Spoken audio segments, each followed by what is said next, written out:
बच्चा 1 hidden marriage 01 one night stand. Mumbai के 5 star hotel में श्रव्या की 22वीं जन्मदिन की पार्टी खत्म हो गई थी। उसके दोस्त जा चुके थे, लेकिन जाने क्यों शराब को हाथ ना लगाने के बावजूद उसका सिर घूम रहा था और आंखों पर धुंधलापन सा छाया था। उसके गाल लाल हो चुके थे, मानो उस पर बहुत ज्यादा ब्लश लगा दिया गया हो। धीरे धीरे वो मदहोशी के सागर में ऐसे डूबी कि उसे खुद का ही ख्याल ना रहा। तभी किसी ने उसकी कलाई पकड़ कर खींची। ये करीना थी, जो काफी देर पहले ही बर्थडे पार्टी से निकल गई थी। उसे देखते ही श्रव्या मुस्कुराई और गले पड़ते हुए बोली, करीना मुझे ठीक नहीं लग रहा, अजीब सी बेचैनी हो रही है। हाँ मैं समझ गई, अब चलो मेरे साथ। कहते हुए करीना ने उसे अपने साथ घसीट लिया और जल्द ही दोनों लिफ्ट के अंदर चली गईं।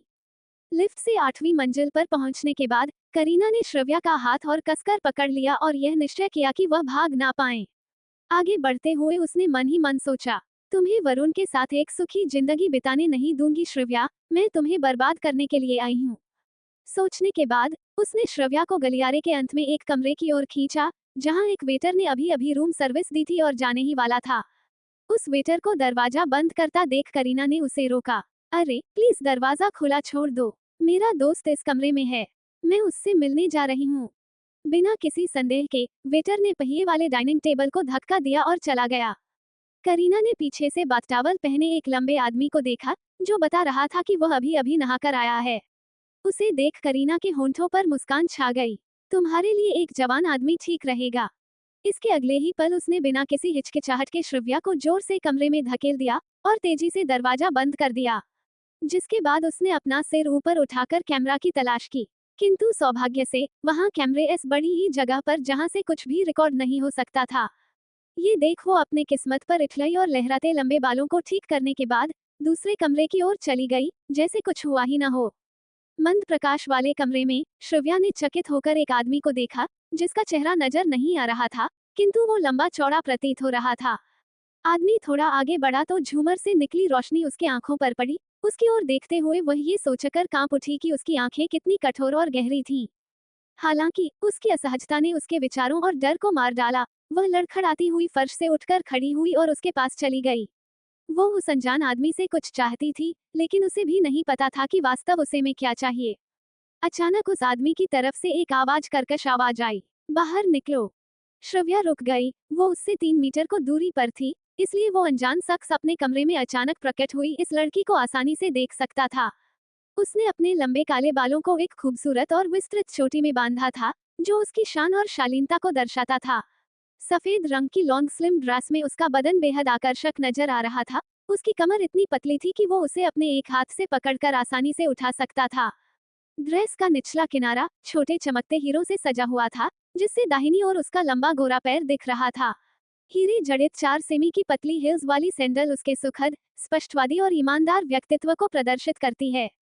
वो उसे ऊपर से नीचे तक देखता रहा कि तभी श्रव्या ने अपनी ऊंची हिल्स को बेढंगे ढंग से उतार दिया और एक बार फिर आगे बढ़ी। जब वो 1 मीटर की दूरी पर थी, तो उसने देखा कि लड़की का चेहरा असामान्य तरीके से लाल हो रहा था। मुझे अच्छा नहीं लग रहा है, क्या तुम मुझे एक कप ठंडा पानी दे सकते हो? श्राव्या दूसरी ऊंची हिल्स को उतारने की कोशिश कर रही थी। अंत में उसने अपना दाहिना हाथ उस व्यक्ति की गर्दन के चारों ओर डाला और बाएं हाथ से सैंडल को दूर फेंक दिया। उसके परफ्यूम की हल्की महक से पता चलता है कि यह विश्व प्रसिद्ध ब्रांड इंडल्जेंस का परफ्यूम है, जो सफेद वाटर लिली और लिली ऑफ द वैली की खुशबू से बना है। ऊपर से नीचे तक देख उस आदमी ने श्रव्या के शान और शालीनता के बारे में सोचना शुरू कर दिया। एक अमीर लड़की गलत कमरे में घुस गई। क्या ऐसा हो सकता है या ये किसी को साजिश है? अव्यान काविश, जो कि उस लड़की को समझ ना सका, बिना किसी हिचकिचाहट के उसकी पतली बांह को अपने गर्दन के चारों ओर से खींच लिया और दरवाजे की ओर चल दिया। श्रव्या खुद को संभाल नहीं पाए और सफेद कालीन पर घुटनों के बल बैठ गई। अव्यान की हथेली अब भी उसके हाथों के पकड़ में थी। वो कोमल एहसास उसके पूरे बदन में सिहरन भर गई। यह क्या हो रहा है मुझे? अव्यान अधीर हो गया। हालांकि उसने अगले ही पल अपना हाथ झटक दिया और फ्रंट डेस्क पर कॉल करने के लिए आगे बढ़ा। जैसे ही उसने फोन हाथों में उठाया, श्रव्या बिना उसके ध्यान में आए खड़ी हो गई और पीछे से उसकी कमर के चारों ओर अपनी बांह लपेट ली। मुझे ठीक नहीं लग है, प्लीज मुझे छोड़ के मत जाओ। इस अंधेरी रात में उसकी कोमल विनती में विशेष आकर्षण था। अव्यान कुछ ठंडा पड़ गया। आपको किसने बताया कि मैं आज मुंबई पहुंचूंगा, और आपको किसने भेजा है? अव्यान ने फोन रख दिया और उसे ठंडे और तीखे अंदाज में देखा। इससे पहले कि वह अपनी बात पूरी करता, श्रव्या ने उसे जोर से पीछे सोफे पर धकेल दिया और तुरंत उस पर झपट पड़ी। अरे यार, कितना सवाल करते हो। मुझे अब सच में अच्छा नहीं लग रहा है। मैं तुम्हें आदेश देती हूँ कि तुम मुझसे प्यार करो। श्रव्या उसकी आंखों के सामने अजीब तरह से मुस्कुरा रही थी, जैसे उसे अपने करीब आने के लिए लालच दे रही हो। अव्यान ने खुद को शांत करने की कोशिश की और बिना किसी हिचकिचाहट के उसे एक जोरदार धक्का दिया। हालांकि उसे ये तो मानना ही पड़ा कि यह छोटी दिखने वाली लड़की बहुत आकर्षक थी और लड़कों को उकसाना जानती थी। लेकिन लड़की को यहाँ भेजने वाले ने उसके आत्मसंयम को कम आंका होगा। एक आखिरी बार कहूंगा, बाहर निकलो, अव्यान ने उसे डांटते हुए कहा। श्रव्या अपने उसकी बात सुनने से पहले कई कदम पीछे हट गई। वो मुश्किल से सुन पा रही थी कि वो आदमी क्या कह रहा था। उसे बस इतना पता था कि जैसे जैसे उसके आकर्षक पतले होंठ खुलते और बंद होते जा रहे थे, वो अधिक अधीरता में डूबती जा रही थी। मैं बस तुम्हें पाना चाहती हूँ, कहते हुए श्रव्या ने अपने ड्रेस की जिप खोल दी। पोशाक बिना कोई आवाज किए कालीन पर गिर गई। उसके नग्न शरीर के सामने अव्यान नियंत्रण खो रहा था। ऐसा लग रहा था कि उसे एक मजबूत प्रतिद्वंद्वी मिल गया है जिसने एक बहुत ही आकर्षक महिला भेजी है ताकि उसकी रेपुटेशन बर्बाद की जा सके। यद्यपि होश में न होने के बावजूद श्रव्या ने उस आदमी पर फिर से हमला किया, लेकिन इस बार अव्यान खुद को रोकना सजा और उसे अपने बाहों में उठाए बेड तक आ गया। तुमने मुझे मजबूर किया है लड़की, इसके बाद अफसोस करने की गुंजाइश नहीं बचेगी। तुम सुबह उठकर मुझ पर इल्जाम भी नहीं लगा सकती। कहते हुए अव्यान उसकी ओर झुका और उसके कोमल बदन पर अपने प्यार के निशानियों को छोड़ता गया। बेहद खूबसूरत और मदहोश पलों के बाद आखिरकार श्रव्या को नींद आ गई। उसने खुद को समेट लिया था, जैसे उसे ठंड लग रही हो। इस तरह सिमट जाने से वो छोटी और बेहद कोमल नजर आ रही थी, जिसके कारण अव्यान उसे अपने बाहों में भरने से खुद को रोक ना सका। एक अंधेरी रात के बाद सूरज चमका और उसकी किरणें वास्तविकता का सामना करने के लिए उन्हें जगाने खिड़कियों से अंदर कूद गई। श्रव्या गहरी नींद से जाग गई, क्योंकि एयर कंडीशनर बहुत कम तापमान पर सेट था। उसने अपनी आंखें खोली और हाथ आगे बढ़ाए ताकि वो रजाई को वापस खींच ले और एक गहरी नींद का मजा उठाए। हालांकि उसने आंखें खोली और एकदम से चौंक गई। रुको, कुछ तो गड़बड़ है। मेरे पूरे शरीर में दर्द क्यों हो रहा था? मैं होटल में क्यों सो रही हूँ? वो अचानक उठ बैठी और उसने पाया कि इस डीलक्स कमरे को उसने कभी बुक नहीं किया था। कुछ पलों के बाद थोड़ा होश में लौटी तो उसकी नजर फर्श पर पड़े उसके कपड़े और एक बाथ टॉवल पड़ी। वो सदमे में अपने शरीर को देखने लगी। उस पर बैंगनी फूलों के समान कुछ निशान थे, जिन्हें देख वो अच्छी तरह समझ गई कि उसके साथ क्या हुआ था। लेकिन ऐसा कैसे? उसके होंठों से धीमी आवाज निकली। कल रात करीना आराम करने के लिए उसे ऊपर ले आई थी। फिर क्या हुआ? वह आदमी कौन था? आखिर उसकी यादें उतनी धुंधली क्यों थी? अरे यार, मुझे तो कुछ भी याद नहीं है। बड़े बिस्तर पर हतप्रभ होकर बैठे हुए श्रव्या ने रोने की कोशिश की, लेकिन एक आंसू भी नहीं बहा सकी। वो बिस्तर से उठी, कमजोर पैरों से खिड़की तक जाने की कोशिश की और पर्दा खोल दिया। चमकती हुई धूप से पता चल रहा था कि शाम हो चुकी है, हालांकि उसने अनुमान लगाया कि दोपहर का समय है। श्रव्या समझ नहीं पा रही है कि उसके साथ ऐसा क्यों हुआ। आखिर क्या गड़बड़ थी? खिड़की से बाहर देखते हुए उसे पता चला कि वो अभी भी होटल में ही थी।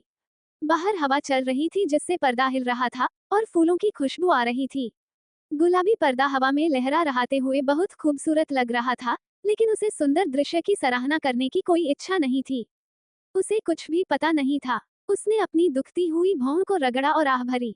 ऐसी स्थिति में, जब वो किसी के साथ रात बिता चुकी थी, उसके पास इसके लिए कोई तर्क नहीं था। खिड़की बंद कर वो वापस मुड़ी तो नजर बेडसाइड टेबल पर पड़ी। वहां दो खूबसूरत पैकिंग बॉक्स रखे थे। उसने बॉक्स खोले और उसमें एक सफेद शिफॉन ड्रेस देखा। अफसोस करने में वक्त जाया किए बिना वो बाथरूम की ओर बढ़ी और नहाकर जल्दी से जल्दी यहाँ से जाने की योजना बनाई। बाथरूम में उसे कुछ महंगे पुरुषों के टॉयलेटरीज मिले। उसने अनुमान लगाया कि ये उस आदमी के होंगे जिसके साथ वो सोई थी। उसने अपना सिर हिलाया और बाथटब का नल खोल दिया। टब पानी से भर गया और वह गर्म पानी से नहाने लगी। कल रात वह आदमी आखिर कौन था? उसने पिछली भयावह रात को याद करने की कोशिश की और बुदबुदाया। क्रमशः मूक पाठक मत बनिए, लाइक और कमेंट जरूर कीजिए ताकि मैं आगे का भाग अपलोड करने के कोई उत्साहित रहूं। चट्टू हिडन मैरिज 02 अस्कॉथ मास्टर। श्रव्या ने बहुत कोशिश की, लेकिन वह अपने शरीर से उन बैंगनी निशानों को नहीं धो पाई। उसकी आंखें गुस्से से लाल हो गई। उसका सबसे कीमती कौमार्य, जिसे उसने बचा रखा था, अब चला गया है और उसे नहीं पता कि कैसे। इससे भी बुरी बात यह है कि उसे डर था कि वो गर्भवती ना हो जाए। श्रव्या कियान, अब तुम 2 साल की बच्ची नहीं रह गई हो। तुम पहले से ही 22 साल की हो चुकी हो। देखो तुमने क्या कर दिया है। यह क्या गड़बड़ है। वो खुद में ही बड़बड़ा रही थी। आखिर अब तुम आरुष को कैसे समझोगी। अपने पिता को कैसे बताओगी कि तुमने पूरी रात किसके साथ बिताई है। मुझे मार डालो कोई। नहाते हुए वो खुद को कोसती रही। नहाने के बाद उसे काफी बेहतर महसूस हुआ। उसने अपने शरीर पर तौलिया लपेटा, बाथरूम का दरवाजा खोला, जल्दी से अपने बाल सुखाए और उस आदमी द्वारा तैयार की गई ड्रेस को पहनकर होटल से बाहर निकल गई। कुछ मिनट बाद वह आदमी वापस आया और पाया कि उसका इंतजार एक खाली कमरा कर रहा है। बेडसाइड टेबल पर खुला हुआ बॉक्स ये संकेत दे रहा था कि वह जा चुकी है। उसने इधर उधर देखा और बेडसाइड टेबल पर एक कागज का टुकड़ा पाया, जिस पर लिखा था, हेलो मिस्टर एस्कॉट। कल रात एक गलती हो गई। मुझे उम्मीद है कि आप अपने प्रोफेशनल एथिक का पालन करेंगे और हम कभी एक दूसरे के सामने आ जाए तो भी मुझसे अनजान बने रहेंगे। असल में मैं आपको फिर से नहीं देखना चाहती। एक और बात, मुझे कल रात आपकी सेवा के लिए मुझे 5,000 रुपए देने हैं। अगली बार मुझे याद दिलाना। मिलते हैं। एस्कॉर्ट। 5,000 रुपए। वेश्या मास्टर। ये पहली बार था जब अव्यान काविश अभिभूत महसूस कर रहा था और अचानक क्रोधित हो गया। कागज को निचोड़ते हुए उसने बेड पर नजर डाली। सफेद चादर पर सुर्ख धब्बों से पता चलता था कि ये उसकी पहली रात थी। चिलचिलाती धूप में चलते हुए श्रव्या को असहज महसूस हो रहा था। उसने सड़क पर एक टैक्सी बुलाई और ड्राइवर का फोन उधार लेकर कार में राधिका को कॉल किया। राधिका, जो कि उसकी सबसे अच्छी दोस्त है। 24 वर्षीय अंतर्राष्ट्रीय रेसिंग कार चैंपियन राधिका से उसकी मुलाकात कार रेसिंग के दौरान ही हुई थी और तभी से दोनों अच्छी दोस्त थीं। हेलो। राधिका ने फोन उठाया, लेकिन हमेशा की तरह वो उतनी सहज या मुक्त नहीं लग रही थी। मैं हूँ, तुम्हारी दोस्त। तुम्हें क्या हुआ है? श्रव्या ने धीमी आवाज में पूछा। क्या तुम श्रव्या हो? किस नंबर से कॉल किया है? आगे से राधिका ने कहा। हाँ, मैं ही हूँ। यहाँ इमरजेंसी है। मेरा हैंडबैग खो गया है। मैं टैक्सी से तुम्हारे पास आ रही हूँ। मेरे लिए किराया दे दोगी? श्रव्या लगभग गिड़गिड़ाई। हाँ बिल्कुल, तुम कहाँ हो? कार्तिक तुम्हें पिक कर लेगा। ऐसा लग रहा था कि श्रव्या बड़ी मुसीबत में थी, फिर भी राधिका कुछ शांत प्रतीत हुई। आज तुम अजीब तरह से बोल रही हो। मैं 10 मिनट बाद आऊंगा। कार्तिक को कहो कि सड़क किनारे मेरा इंतजार करे। फोन रखकर टैक्सी ड्राइवर को धन्यवाद देने के बाद श्रव्या ने ड्राइवर को गंतव्य बताया और झपकी लेने के लिए सीट पर पीछे झुक गई। ड्राइवर ने रेडियो चालू कर दिया। उद्धरण चिन्ह डॉट। चेयरमैन को बर्खास्त कर दिया गया। 2 महीने पहले उनके सभी शेयर दूसरे लोगों को दे दिए गए। यानी उनका शानदार करियर खत्म हो गया है। रिपोर्टर इंदिरा की ओर से न्यूज। धन्यवाद। श्रव्या का दिमाग कल रात की घटना से भरा हुआ था, इसलिए उसने रेडियो बिल्कुल नहीं सुना। कुछ ही मिनटों में टैक्सी रुक गई। एक अपार्टमेंट के नीचे राधिका का बॉयफ्रेंड कार्तिक उसका इंतजार कर रहा था। श्रव्या को टैक्सी से उतरते देख कार्तिक ने किराया चुकाया और श्रव्या के चेहरे के भावों को ध्यान से देखा। उसे कुछ खास नहीं लगा, बस थोड़ी थकान नजर आ रही थी। चूंकि कार्तिक उसका बेस्ट फ्रेंड था, इसलिए उसने चिंता से पूछा, क्या तुम कल रात घर नहीं है थी? आखिर तुम थी कहाँ? तुम्हें ये कैसे पता चला कि मैं घर नहीं गई? श्रव्या ने तेजी से प्रतिक्रिया व्यक्त की। उसे चिंता हुई कि शायद कार्तिक कुछ जानता है। तुम घर नहीं गई, है न? कार्तिक ने उसका हाथ पकड़ा और जल्दी से लिफ्ट की ओर चल पड़ा। श्रव्या उलझन में थी क्योंकि कार्तिक ने आज बहुत अजीब व्यवहार किया था। मुझे तुमसे एक बात कहनी है। बस तुम शांत रहना, ठीक है?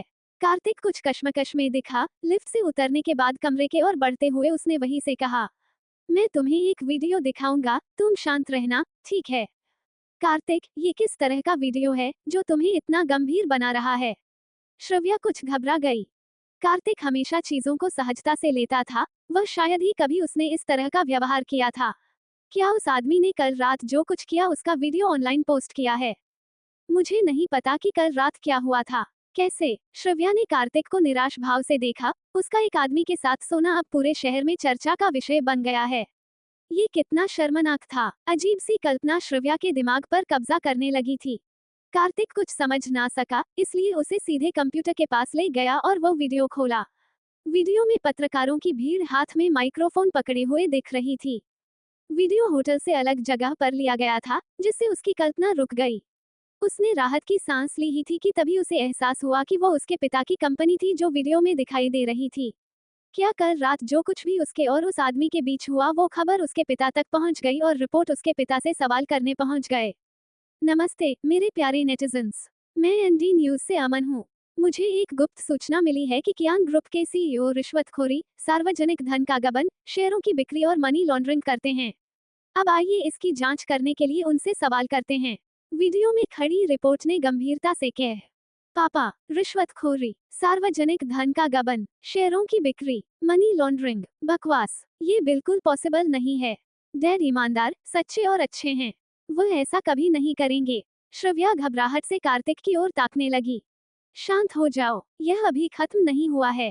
कार्तिक ने उसे शांत किया, लेकिन अगली रिपोर्ट और भी खराब थी। नमस्ते, सीनियर मैनेजमेंट की अभी बैठक चल रही है, आइए सुनते हैं उनकी राय। कहते हुए एक रिपोर्ट अंदर घुसा। समय समय पर बैठक कक्ष से हिंसक झगड़े की आवाजें सुना जा सकता था। उनकी आवाजें से स्पष्ट था कि चीजें ठीक नहीं चल रही हैं। न्यूज आगे बढ़ी और वाइस प्रेसिडेंट की आवाज वीडियो से गूंजी। ये दुख की बात है कि सीईओ कियान ने इस्तीफा दे दिया है। मैं अब से उनका पदभार संभालूंगा। मैं आप सभी की मदद की सराहना करता हूँ, धन्यवाद। कियान ग्रुप के वाइस प्रेसिडेंट विजय शर्मा ने सुर्ख चेहरे के साथ मीडिया को सूचित किया। फिर मीडिया ने कुछ सवाल उठाए।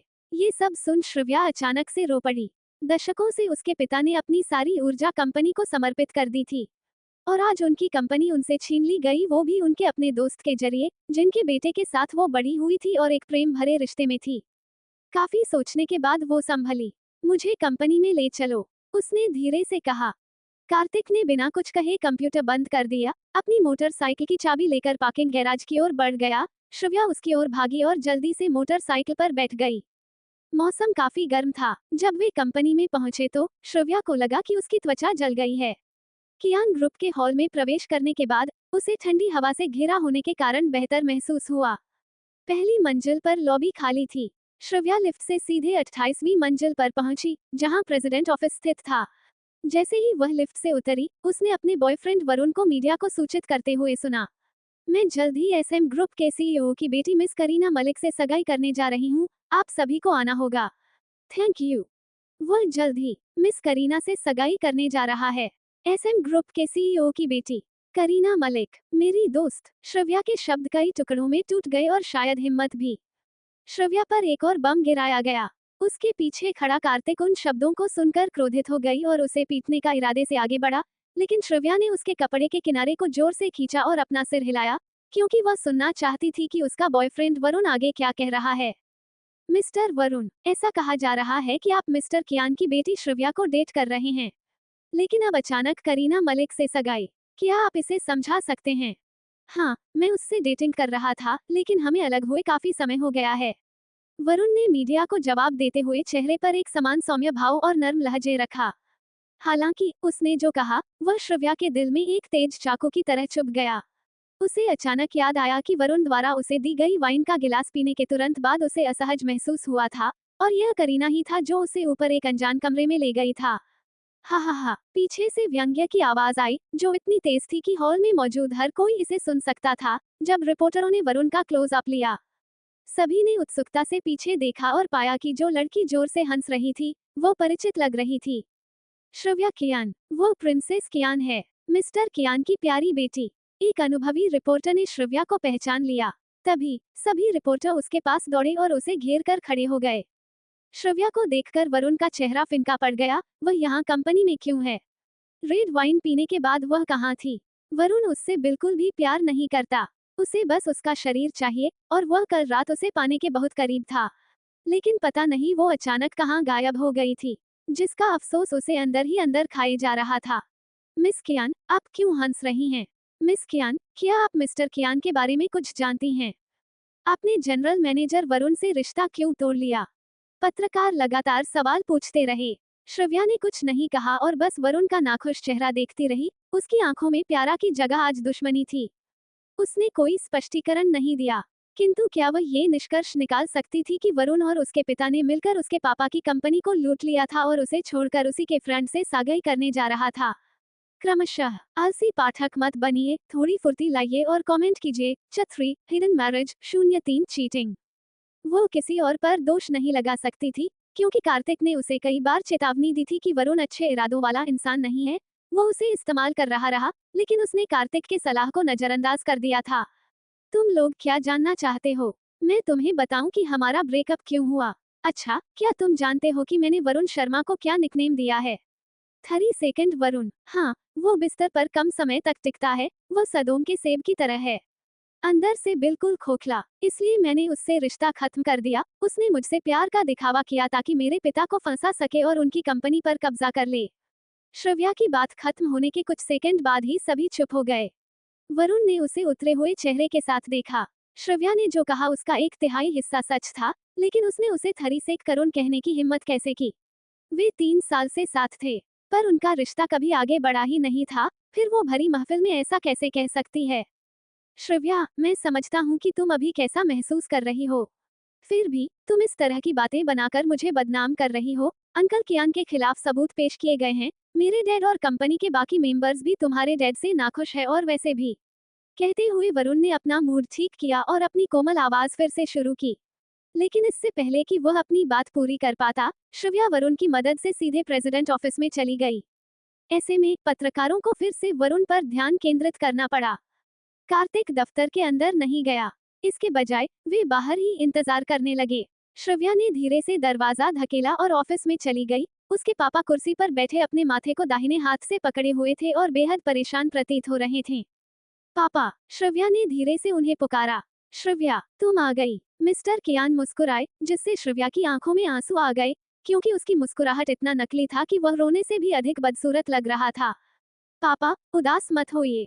दादी और मैं आपके साथ रहेंगे, ठीक है? श्रव्या ने अपनी आवाज को आसान और सहज बनाने की कोशिश की, लेकिन वह असफल रही और जब अपने पिता के सिर पर कुछ सफेद बाल देखे तो वह रो पड़ी। श्रव्या, मैं भविष्य में तुम्हें वह सब कुछ नहीं दे पाऊंगा जो तुम चाहते हो। मिस्टर कियान ने कंप्यूटर पर डेटा को देखते हुए कहा। इस वक्त वो ऐसा महसूस कर रहे थे जैसे कोई चाकू उसके दिल को चीर रहा हो। पापा, मुझे कुछ नहीं चाहिए। मैं बस यही उम्मीद करती हूँ कि दादी, आप और मैं साथ साथ सुरक्षित और स्वस्थ रह सकें। श्रव्या अपने पिता के पास चली गई और धीरे से उन्हें गले लगा लिया, जो उसके जन्म से ही उसकी रक्षा कर रहे थे।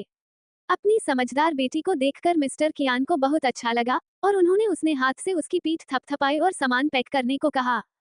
मिस्टर कियान और श्रव्या एक साथ ऑफिस से बाहर निकले। वरुण वहां से जा चुका था, हालांकि रिपोर्टर अभी भी उनका इंतजार कर रहे थे। जैसे ही उन्होंने श्रव्या को देखा, वे उस पर टूट पड़े। मिस्टर कियान, क्या आप आरोपों के बारे में कुछ कहना चाहते हैं? मिस्टर कियान, आपके वाइस प्रेसिडेंट ने कहा है कि आपके प्रेसिडेंट पद से इस्तीफा देने के बाद वे आप पर कार्रवाई नहीं करेंगे। क्या आप इस बारे में कुछ कहना चाहेंगे? प्रेसिडेंट कियान, रिपोर्टर्स आगे सवाल पूछते उससे पहले ही श्रव्या ने उनके मानघड़क इल्जामों पर तर्क दिया।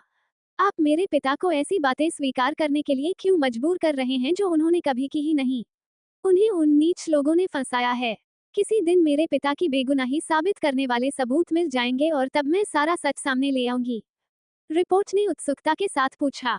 मिस कियान, क्या मिस्टर शर्मा वही नीच लोग हैं जिनके बारे में आपने अभी कहा? शायद वह रिपोर्टर हंगामा खड़ा करने के लिए उत्सुक था, इसलिए उसने तुरंत मुख्य मुद्दा पकड़ लिया और श्रव्या के बयान को अपने न्यूज में मसाले की तरह प्रयोग करना चाहा। मुझे लगता है कि मैंने अपनी बात साफ लफ्जों में कह दिया है, आपको किसी दिन सच्चाई पता चल ही जाएगी। कंपनी के व्यवसाय के बारे में कुछ भी नहीं जानने के बावजूद श्रव्या डरपोक नहीं थी और दूसरों को अपने पिता को बेवजह परेशान नहीं करने देती थी। अंडरस्को। श्रव्या के छोटे चेहरे पर दृढ़ता देखकर टेलीविजन के सामने बैठे आदमी ने अपने पतले होठों के किनारों को थोड़ा ऊपर उठाया, जैसे वो मुस्कुरा रहा हो। उसके पास ही उसका असिस्टेंट हर्ष चिंता में खड़ा टीवी पर चल रहे न्यूज को बड़ी गौर से देख रहा था। बॉस, कियान ग्रुप बर्बाद हो गया है। क्या हमें अभी भी प्लान के अनुसार ग्रुप को टेकओवर करना चाहिए? असिस्टेंट हर्ष ने अव्यान की और आज्ञाकारी नजरों से देखते हुए पूछा। हर्ष के सवाल का जवाब न देते हुए अव्यान ने अपनी पतली उंगलियों से टीवी स्क्रीन पर इशारा किया। इस लड़की के बारे में पता करो, मुझे उसके बारे में छोटी से छोटी डिटेल चाहिए। उसके अप्रासंगिक शब्दों ने हर्ष को भ्रमित कर दिया। एक लड़की, मिस्टर कियान की बेटी, क्या उनकी बेटी का कियान ग्रुप को खरीदने से कोई लेना देना था? सवालों से भरी होने के कारण हर्ष ने केवल हाँ सर कहा और वहां से चला गया। अंडरस्को। कार्तिक की मदद से श्रव्या और उसके पिता ने पत्रकारों से छुटकारा पाया और अपने कार में घर चले गए। उनका विला शहर के पूर्वी हिस्से के अमीर इलाके में स्थित था, जहां ताजी हवा और खूबसूरत माहौल था। मुंबई के सबसे अमीर परिवार ही यहां घर खरीद सकते थे। उस विशाल विला में श्रव्या की दादी लंबे समय से सोफे पर बैठी उनका इंतजार कर रही थी। जब उन्होंने बेटे और पोती को आते देखा तो वह तुरंत अपनी छड़ी लेकर खड़ी हो गई। वहां क्या हो रहा है, श्रव्या? भूरे बालों वाली बूढ़ी दादी ने जल्दी में पूछा, जिस पर दोनों चुप रहे। क्रमशः चुप्पी तोड़िए और मेरे कमेंट बॉक्स में आइए। जिंदगी में कुछ अच्छे काम भी करना चाहिए। Chapter 4 hidden marriage 04 unconscious Shravya.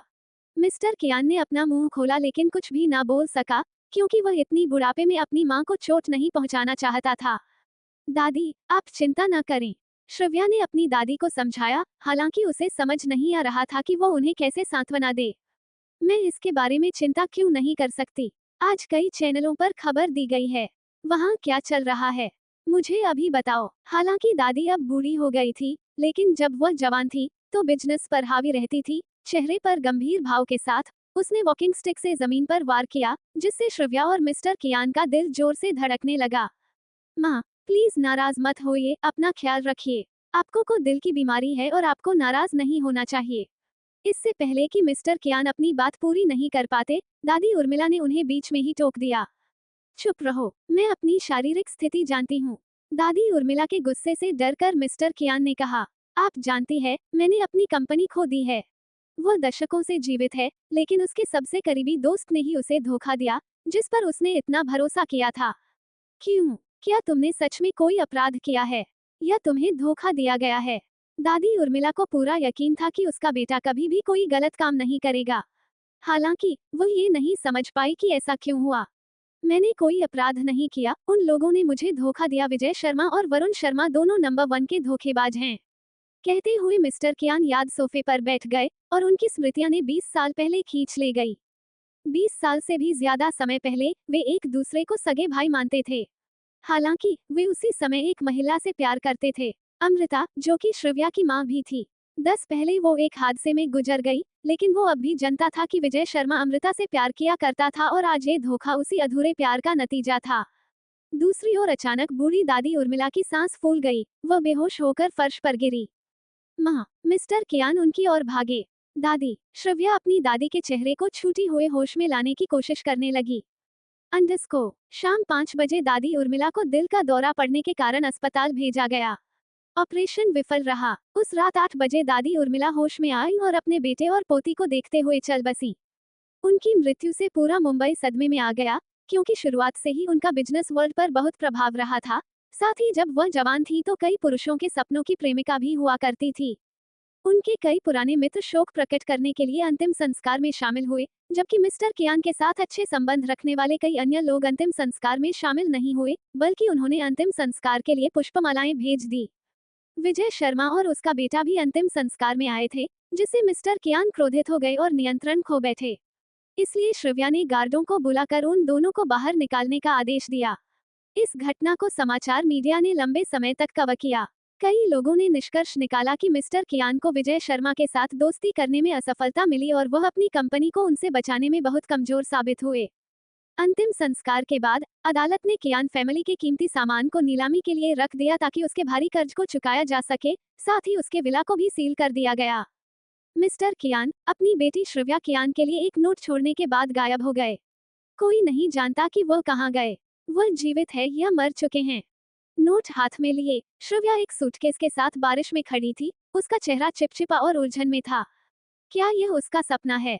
कुछ दिन पहले तक सब कुछ ठीक था, और यहाँ तक कि उसकी दादी ने भी उसके लिए खुशी खुशी जन्मदिन का तोहफा चुना था। आखिरकार चीजें इस तरह कैसे खत्म हो गईं? हालांकि नोट पर लिखे शब्द बारिश में धुल गए थे, फिर भी वे पहचानने लायक थे।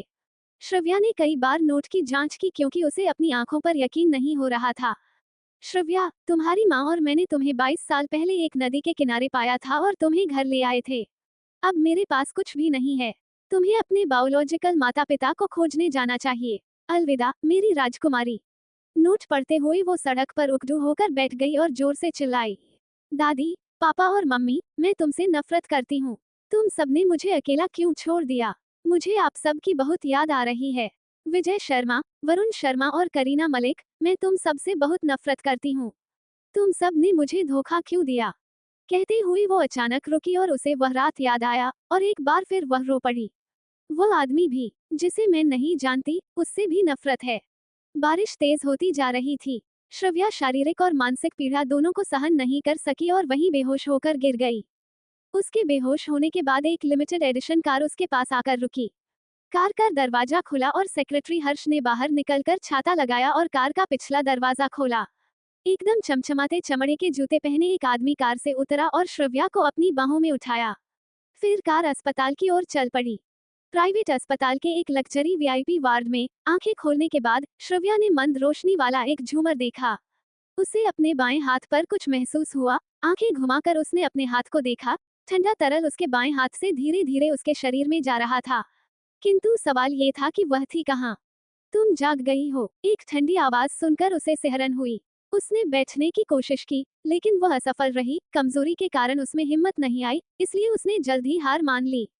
Chapter 5 hidden marriage 05 I am your man. अचानक एक सफेद शर्ट पहना आदमी आकर बिस्तर के पास खड़ा हुआ और उसकी ओर निहारने लगा। श्रव्या ने पलकें झपकाई और सोचा कि वह आदमी कितना सुंदर है। उसकी आकर्षक भौहें, गहरी आंखें, तीखी नाक और पतले होंठ उसकी शान और शालीनता को दर्शा रहे हैं। लंबा और पतला शरीर उसे और भी आकर्षक बनाता था। हालांकि उसके ठंडे, घमंडी स्वभाव ने श्रव्या को अनजाने में अपनी गर्दन सिकोड़ने पर मजबूर कर दिया। यह आदमी थोड़ा जाना पहचाना लग रहा था। आप कौन हैं? श्रव्या ने धीमे स्वर में पूछा। मैं तुम्हारा आदमी हूँ, अव्यान ने बिना किसी झिझक के कहा। क्या आप किसी बीमारी के शिकार है? श्रव्या ने उसके साथ तिरस्कारपूर्ण व्यवहार किया, जिससे अव्यान थोड़ा हैरान हुआ और बेडसाइड पर लगे कॉल बटन को दबा दिया। एक अलार्म की लंबी बीप के बाद 1 मिनट के अंदर ही डॉक्टर और नर्स का एक समूह कमरे के अंदर आ गया। गॉज मास्क पहने एक नर्स ने श्रव्या को धीरे से बैठने में मदद की और उसके पीठ के पीछे तकिया रख दिया ताकि वह उस पर टिक सके। डॉक्टर और नर्सों के समूह में सबसे आगे वाला आदमी शायद 26 साल का होगा। मोटी भौहों को ऊपर की ओर उठाए और सुबह की ओस की तरह साफ आंखों के साथ वह मेडिकल इक्विपमेंट को ध्यान से देख रहा था। इसे देखो, शायद इस लड़की ने अपनी याददाश्त खो दी है, अव्यान ने सफेद कोट पहने सुंदर लड़के से कहा।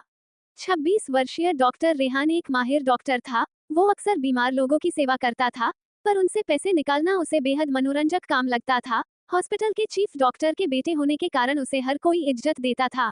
हालांकि वो ठंडा और सनकी था, उसके पास कोई दोस्त भी नहीं थे, सिवाय कुछ लोगों के जिन्हें वो काफी लंबे समय से जानता था।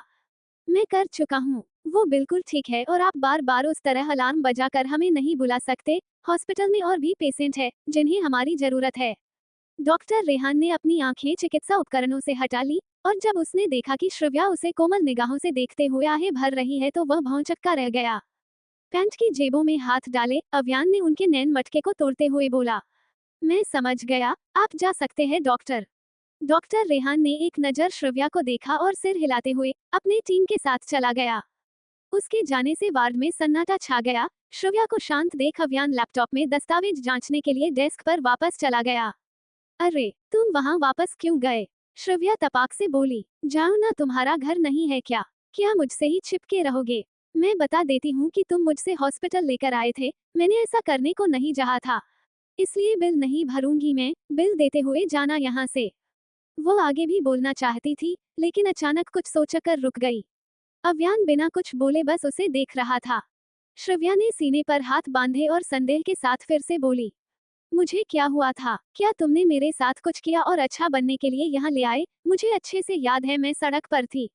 कहीं तुमने मुझे टक्कर तो नहीं मारी थी ना? मुझे यकीन है तुमने मुझे टक्कर मारी होगी। नहीं, अपने दिमाग के घोड़ों को कम दौड़ाओ, तुम बेहोश पड़ी थी वहाँ।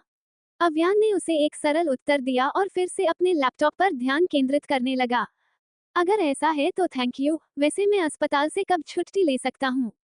श्रव्या कुछ गंभीर ही गई और उदास भी। कल, अव्यान ने एक छोटे शब्द के साथ अपना उत्तर खत्म किया। जवाब मिलने पर श्रव्या के मन में सवाल उठा कि अस्पताल से निकलने के बाद वह कहाँ जाएगी? अपने नाना के घर? नहीं, वो यहाँ से बहुत दूर किसी देहात में था। राधिका के घर के बारे में क्या ख्याल है? शायद नहीं, क्योंकि उसका बिस्तर इतना बड़ा नहीं है कि वे दोनों उस पर सो सकें। अपने विचारों के साथ उसने अंतिम विकल्प को चुना, जो को कार्तिक का घर था। चूंकि उसके पास 2 बेडरूम वाला अपार्टमेंट था, इसलिए वो फिलहाल वहां रह सकती है और नौकरी ढूंढ सकती है। इस ख्याल के साथ श्रव्या ने फिर कार्तिक को फोन करने का फैसला किया, किंतु उसका फोन तो पार्टी के दौरान कहीं खो गया था। ऐसी स्थिति में उसे पास केवल एक विकल्प बचा, सामने बैठे उस अनजान आदमी से फोन मांगना। हालांकि वह ठंडा दिख रहा था, लेकिन वह गर्मजोशी से भरा हुआ हो सकता है क्योंकि उसने उसे बचाया था। माफ कीजिए सर, क्या मैं आपका फोन उधार ले सकता हूँ? श्रव्या हिचकिचाते हुए बोली। अव्यान को उसका सर कहना पसंद नहीं आया, इसलिए उसने धीरे से कहा, अव्यान काविश। क्या? श्रव्या समझ ना सकी और मुंह खोले बोली, ओह सरफिरों के सरदार फोन मांग रही हूँ।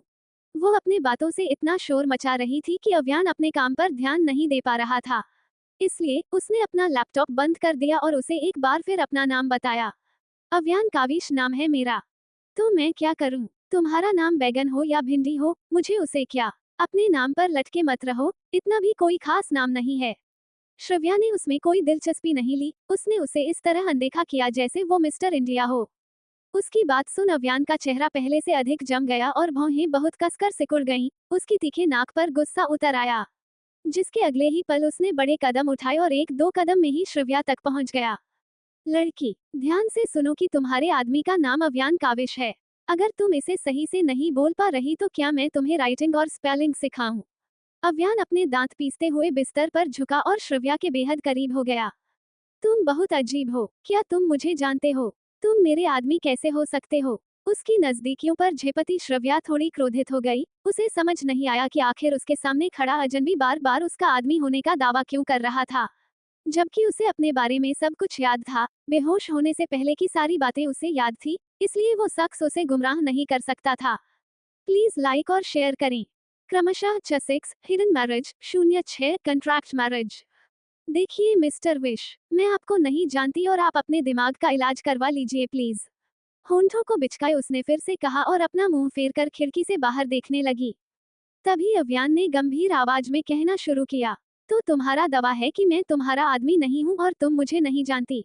लेकिन श्रव्या, मैं तुम्हें अच्छी तरह से जानता हूँ। तुम्हारा पूरा नाम श्रव्या कियान है, तुम्हारा राशि मिथुन है और तुमने पिछले महीने अपना ग्रेजुएशन कंप्लीट किया है। इसके अलावा कुछ दिन पहले तुमने अपना 22वां जन्मदिन मनाया और उसी दिन होटल की 8वीं मंजिल पर कमरा 888 में एक आदमी के साथ सोई। रुको रुको रुको, अचानक श्रव्या लगभग चिल्ला पड़ी। यह आदमी कौन है? उसे कैसे पता कि वह एक आदमी के साथ सोई थी? मन ही मन सोचते हुए श्रव्या की आंखें फैल चुकी थी और दाईं हथेली उसके मुंह पर दबी हुई थी। तुम्हें मेरी बात बीच में नहीं रोकनी चाहिए, मिस अफलातून। कहते हुए उसने उसके तन पर एक नजर डाली। तुम भी कप हो, कमर का नाप 70 सेमी है और तुम्हारे शरीर पर एक काला निशान है। ये जन्मजात तिल जैसा नहीं लगता, हालांकि तुम्हारे सीने पर जो तिल है वो नजर के टीके जैसा लगता है। इतना सुनना था कि श्रव्या ने अपने मुंह से हाथ हटाकर उसके मुंह पर अपने दोनों हाथों को मजबूती से दबा दिया। क्या तुम चुप हो सकते हो? तुम्हें कैसे पता चला? मुझे बताओ, क्या तुमने मुझे नहाते समय देखा था या छुपकर वीडियो बनाया?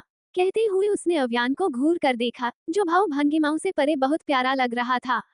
उसका प्यारा सा भय देखकर जब अव्यान ने उसके हाथों को अपने होठों से हटाने का इशारा किया, तो श्रव्या ने तुरंत अपने हाथ पीछे खींच लिए और उन्हें सफेद चादर पर रगड़ दिया, जैसे कि उसके हाथ गंदगी लग गई थी। उसकी इस हरकत पर अव्यान ने इस बचकानी लेकिन जिद्दी लड़की को घृणा से देखा, लेकिन बिना कुछ कहे मेज तक वापस गया, कागज के कुछ टुकड़े उठाया और श्रव्या को सौंपते हुए बोला, पढ़ो इसे। एक विवाह पूर्व समझौता। श्रव्या उलझन में पड़ गई जब उसने कवर पर उन शब्दों को देखा और अपना सिर उठाया, जबकि समीप खड़ा अव्यान गंभीर और सहज था। जब उसने श्रव्या से उलझन को दूर करते हुए जवाब दिया, हाँ, तुमने मेरा कौमार्य छीन लिया, इसलिए तुम्हें इसकी जिम्मेदारी लेनी होगी। ये कहते हुए अव्यान ने आसानी से श्रव्या पर एक भारी बम फेंका, जिससे श्रव्या का गला सूख गया और वो मन ही मन बड़बड़ाई, हे महादेव, ये वही आदमी है जिसके साथ मैं उस रात, लेकिन मैं उसकी जिम्मेदारी क्यों लूं?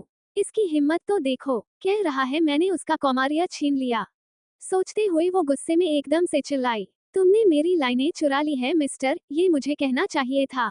उसकी आंखें लगभग बाहर निकल आईं क्योंकि उसे यकीन ही नहीं हो रहा था कि यह वही आदमी है जिसके साथ वह उस रात सोई थी। हालांकि उसने फिर खुद से मन के भीतर बातें की, हाँ, ये वही है। मिस्टर एस्कॉर्ट, क्या अब मुझे बिस्तर से उठकर उसे पीट पीट कर मार डालना चाहिए? ठीक है, अगर ऐसी बात है तो बिना वक्त गंवाए समझौते पर साइन कर दो, उसमें तुम्हारे भी फायदा है। अव्यान ने एक हाथ पैंट की जेब में डाला और दूसरे हाथ से फाउंटेन पेन को उसकी ओर बढ़ाया। नहीं, मैं नहीं करूंगी, इनकार करते हुए श्रव्या आगे बोली। सबसे पहली बात, मैं मानती हूँ कि हम दोनों ने नाजायज काम किया, लेकिन फिर भी हम एक दूसरे के लिए अजनबी हैं। दूसरी बात, मैं इस समय इतनी बदकिस्मत हूँ कि शादी करने का मूड नहीं हो रहा। और तीसरी बात, अगर आप लड़कियों की तस्करी करते हो तो क्या होगा? मैं अपने आप को बचाना जानती हूँ, ये सच है कि हम एक दूसरों को रूप रंग से नहीं आंक सकते। आप टॉल, डार्क एंड हैंडसम है, इसका मतलब ये नहीं है कि मुझे आप पर भरोसा है। उसकी लंबी चौड़ी भाषण सुन के बाद अव्यान ने अपनी उंगलियों से भौहों के बीच रगड़ा। उसका सिर थोड़ा दर्द करने लगा था, क्योंकि यह पहली बार था जब उसे किसी लड़की ने अस्वीकार कर दिया था। इससे भी बुरी बात यह थी कि वह लड़की बेहद बातूनी थी। खुद को शांत करते हुए अव्यान ने इस नए रिश्ते को सौदा में तब्दील कर दिया। अगर तुम मुझसे शादी करो तो मैं तुम्हारे पालने वाले पिता और तुम्हारे जैविक माता पिता को खोजने में तुम्हारी मदद कर सकता हूँ। जो भी तुम चाहती हो सब कुछ तुम्हारे कदमों में डाल दूंगा। अव्यान अपनी जिंदगी में कभी नहीं पछताया, लेकिन उसे इस समय कुछ हद तक एहसास हुआ कि पछतावा कैसा होता है। हालांकि उसने मन ही मन सोचा, ये कितनी घमंडी है। बस इंतजार करो लड़की, मैं तुम्हें जीत लूंगा और तुम्हारा घमंड भी निगल जाऊंगा। उसकी बातों में आकर श्रव्या कुछ शांत दिखी और गंभीरता से सवाल किया, तुम्हारा नाम क्या है?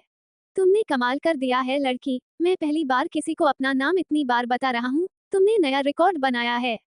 खैर मेरा नाम है अव्यान काविश। अव्यान झुंझलाते हुए बोला। उस नाम को ध्यान से सुनने पर श्रव्या को याद आया कि उसने इस व्यक्ति के बारे में पहले भी सुना था। व्यापार जगत में एक महान व्यक्ति, रहस्यमय, निजी जीवन के बारे में लो प्रोफाइल, बेहद शक्तिशाली, लंबे समय तक विदेश में रहने वाला और ना जाने कितनी बातें एक साथ उसके दिमाग में कौंध गई। हालांकि उसने इस पर विश्वास करना ठीक नहीं समझा और आंखें सिकोड़ते हुए पूछ लिया, आप अपनी पहचान कैसे साबित कर सकते हैं? आईडी कार्ड बेकार है, क्योंकि इसे जाली बनाया जा सकता है, इसलिए पहले सबूत दो कि आप वही अव्यान काविश हो और मैं उस रात आपके साथ ही सोई थी। सबूत। अव्यान ने भौहें उठाई और एकदम से उसके होठों को चूमने के लिए आगे झुका। अगर तुम्हें मेरी बात पर यकीन नहीं है तो मैं हमारी पहली रात को यहाँ दोहरा सकता हूँ, वो सब कुछ मुझे अच्छे से याद है।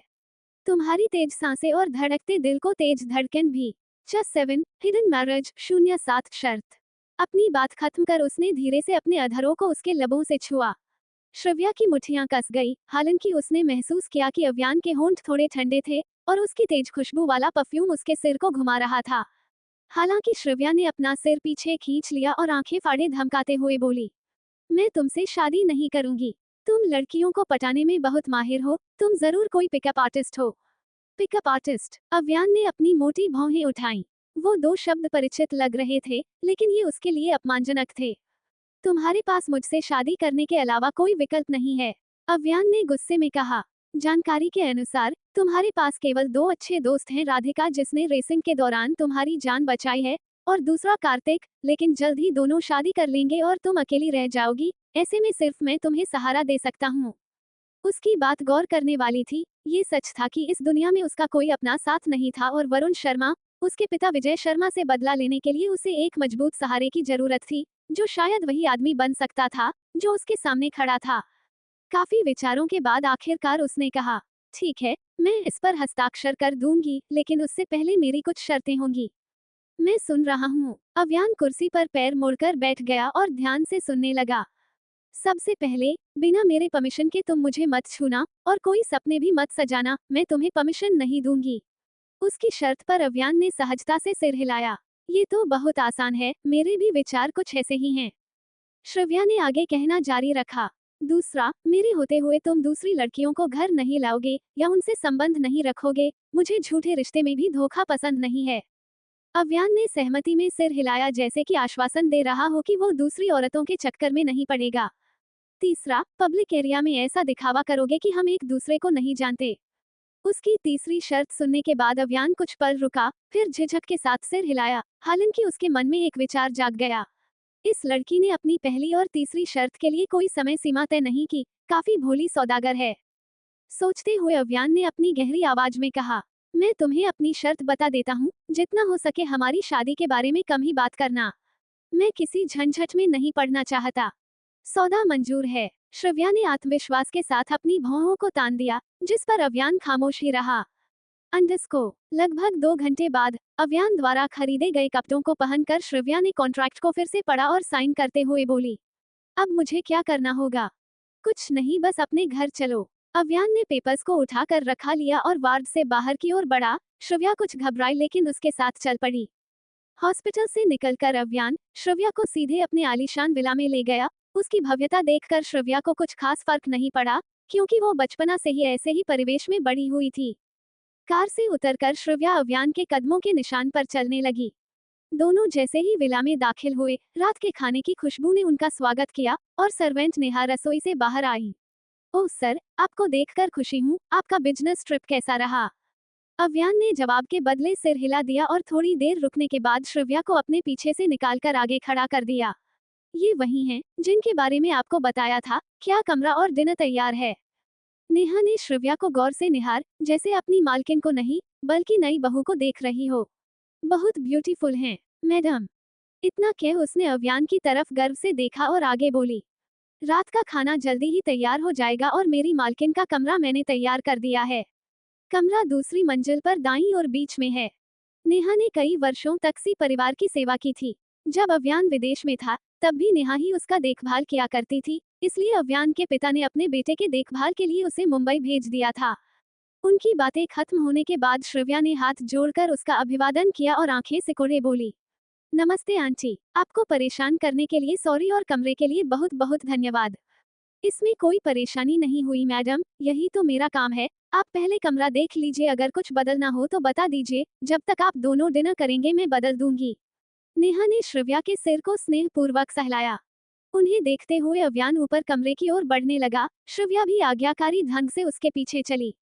तभी अव्यान एक कमरे के सामने रुक और दरवाजा खोल दिया। यही आपका कमरा है, लेकिन हम यहाँ कुछ दिन ही रहेंगे। इसके बाद मैं आपको 8 पल विला ले चलूंगा। 8 पल विला, उद्धरण चिन्ह डॉट। हैरानी से श्रव्या की आंखें फैल गई और वो मन ही मन सोचने लगी, क्या ये उसी विला के बारे में बात कर रहा है जो एशिया का सबसे बड़ा विला है, जो आलीशान, ज्यादा शानदार और बेहतरीन कारीगरी का नमूना है। ऐसा कहा जाता है कि एक रहस्यमय आदमी ने उस विला को बनाने में अरबों डॉलर खर्च किए। वहाँ 8 विला है और प्रत्येक विला 1000 वर्ग मीटर से ज्यादा के क्षेत्र में फैला हुआ है। बगीचे और स्विमिंग पूल का तो कहना ही क्या मैं वहाँ रहने वाली हूँ? सोचते हुए श्रव्या खुद में ही शर्माने लगी, जिसे देख अव्यान बोल पड़ा, सपने देख लिए तो अंदर आ जाइए। श्रव्या अपने ख्यालों से बाहर निकली और मुंह बनाते हुए अंदर आ गई। कदम अंदर रखते हुए उसे पैरों के नीचे कुछ मुलायम महसूस हुआ। फर्श पर सफेद ऊनी कालीन बिछा हुआ था और इस 80 वर्ग मीटर के कमरे में एक डबल बेड, एक अलमारी, कंप्यूटर डेस्क और कुर्सी के साथ साथ एक ड्रेसिंग टेबल भी था। रूम के बाईं ओर हल्के भूरे रंग की सजावट वाला एक बाथरूम था, जिसमें शंख से सजावट किया गया एक गोल बाथटब, जिसके बाईं ओर तौलिए का एक शेल्फ, दाईं ओर एक नल और नल के सामने बड़ा सा आईना लगा हुआ था। हालांकि श्रव्या के पास पहले भी एक आलीशान, शानदार और क्लासी कमरा था, लेकिन इसकी तुलना उस कमरे से नहीं की जा सकती। फिर भी कमरे में चक्कर लगाते हुए उसने मुंह बनाया, ठीक ही है, मैं एडजस्ट कर लूंगी। अभी इस कमरे से काम चला लीजिए, हम जल्द ही यहाँ से चले जाएंगे। अव्यान कह ही रहा था कि उसने देखा श्रव्या ने खुद को लगभग बिस्तर पर फेंक दिया और खुशी से फैल गई। ये काफी अच्छा और मुलायम है, मुझे नींद आ रही है, तुम जाओ। उसकी बातों पर श्रव्या कभी भी गौर नहीं किया करती थी, जिससे अव्यान खुनस से भर गया और बदले की भावना के साथ वो उसके ऊपर आ गया। अचानक हुई इस हरकत से श्रव्या बुरी तरह डर गई। उसकी बाहों से घिरे हुए श्रव्या ने अपने नाजुक बदन पर भारी वजन महसूस किया, जिससे उसका दिल तेजी से धड़कने लगा था। वे इतने करीब आ गए थे कि उनके चेहरों के बीच की दूरी 1 सेंटीमीटर से भी कम रह गई थी। इस पल तो आपको जागने की जरूरत है, और इस बिस्तर की जगह मैं आपके लिए काफी हूँ, मैं इससे भी ज्यादा मुलायम हूँ। वो उसके प्यार की भावनात्मक फुसफुसाहटों से मदहोश हो रही थी। उसके दिल में अजीब सी गुदगुदाहट होने लगी थी। हालांकि उसने अपने हाथों को अव्यान के छाती पर टिकाया, लेकिन उसका विद्रोह करना भूल गई। अव्यान की गहरी आंखें इतनी रहस्यमयी और आकर्षक थी, मानो वहां कोई भंवर छुपा हो जो उसे खोज करने के लिए लुभा रहा था। उनकी खुशबुएं एक दूसरे में यूं घुली कि जज्बात अधीर होने लगे। अव्यान भी खुद को बहकने से रोक ना सका और उसके गालों को चूमना चाहा। तभी बर्तन गिरने की एक हल्की सी आवाज आई, जिससे श्रव्या अपने होश में लौट आई और अव्यान को जोरदार धक्का देने से पहले उसके सिर पर एक झापड़ लगा दिया। अव्यान के लिए यह आश्चर्य की बात थी कि इस लड़की ने उसके सिर पर तमाचा मारा और उसे धक्का देकर छूट गई। अपनी हार से अव्यान बेचैनी से भर गया और उससे बदला लेने के लिए ठंडे चेहरे के साथ उठकर बैठ गया। खरगोश की तरह तेज और काफी बदमाश हो, कहते हुए उसने श्रव्या की कलाई खींची और उसे फिर से अपनी बाहों में गिरा लिया। तुमने मुझे पहले बहकाया था। श्रव्या क्रोधित होने के साथ साथ थोड़ी शर्मीली भी थी। हालांकि इस बार अव्यान ने उस पर पकड़ ढीली रखी थी, जिससे श्रव्या करवट बदलने में कामयाब हो गई और मुड़ कर देखा कि वो वहीं लेटा हुआ मुस्कुरा रहा था। जिसके दूसरे ही पल उसने कहा, दिलचस्प, यहाँ आओ, मैं आपको खा नहीं जाऊंगा।